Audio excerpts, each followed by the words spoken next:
আপনারা জানেন সারা পশ্চিমবঙ্গে হাড় হিম করা একটা ঘটনা। আর.জি. কর মেডিকেল কলেজে যেখানে কৃতি সন্তানরা তারা সেখানে চান্স পায়। টাকা পয়সা দিলে রাশিয়াতেও ডাক্তারিতে পড়ানো যায়, টাকা পয়সা থাকলে বাংলাদেশেও পড়ানো যায়। কিন্তু তারা আর.জি. কর মেডিকেল কলেজ, নীলরতন কলেজে যারা চান্স পায় তারা নিজস্ব যোগ্যতাতে চান্সটা পায়। সেখানে একটা কৃতি মেয়ে যে পিএইচডি করছে, তাকে রাত্রিবেলা ডিউটি অবস্থায় নিরাপত্তার অভাবের জন্য তাকে মারা যেতে হলো। কীভাবে? ধর্ষণ করে তাকে ঝুলিয়ে দেওয়া হলো। আশ্চর্যকর ব্যাপার। তারপরে আমরা কি জানতে পারলাম?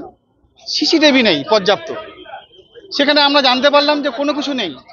তাহলে আমরা একা, তাহলে এই যে মুখ্যমন্ত্রী বলছেন যে সিবিআই তদন্ত চাই, ফাঁসি চাই, তৃণমূলের সর্বভারতীয় সভাপতি সে আবার বলছে এক ধাপ এগিয়ে এনকাউন্টার করে দেওয়া উচিত। তবে আমার তো মনে হয় কি রুগী কি ডাক্তার, কোনো হাসপাতালেই কোনো রকম নিরাপত্তা নেই। আজকে মুর্শিদাবাদ মেডিকেল কলেজে দেখুন, বা ডাক্তাররা মার খাচ্ছে, কলকাতা মেডিকেল কলেজেও ডাক্তাররা মার খাচ্ছে। আমরা তার জন্য বহরমপুর শহর এবং ব্লক কংগ্রেসের পক্ষ থেকে আজকে এই আন্দোলনের আমরা ডাক দিয়েছি। এই নৃশংস ঘটনার আমরা তীব্র নিন্দা করছি। সেই সঙ্গে সঙ্গে বিচার বিভাগীয় তদন্তের আমরা দাবি করছি।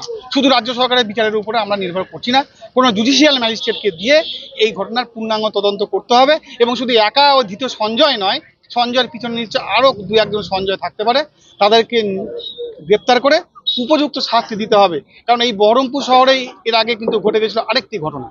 খুব স্বাভাবিক, কারণ এগুলো বন্ধ হোক, মেয়েদের নিরাপত্তা বাড়ুক, এটাই আমরা চাইছি। তার প্রতিবাদে আজকে আমাদের মিছিল। আমাদের নেতা মাননীয় অধীর রঞ্জন চৌধুরীর নির্দেশে বহরমপুর টাউন এবং ব্লক কংগ্রেসের উদ্যোগে একটি প্রতিবাদ মিছিল বের করা হয়েছে। আমরা চাই এই ঘটনায় যারা দোষী তারা মিছিল,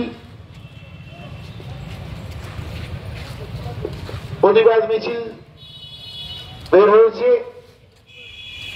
আমরা আমাদের নেতা অধীর রঞ্জন চৌধুরী তাদের দৃষ্টান্তমূলক শাস্তি দিতে হবে।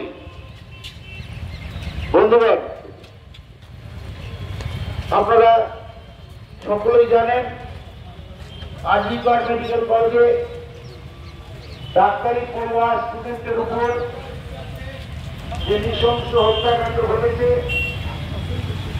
তারই প্রতিবাদে বহরমপুর টাউন এবং ব্লক কংগ্রেসের উদ্যোগে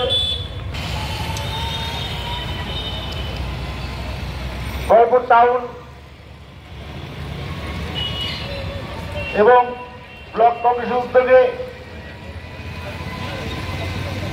আমাদের প্রতিবাদ একটা মিছিল বের করা হয়েছে।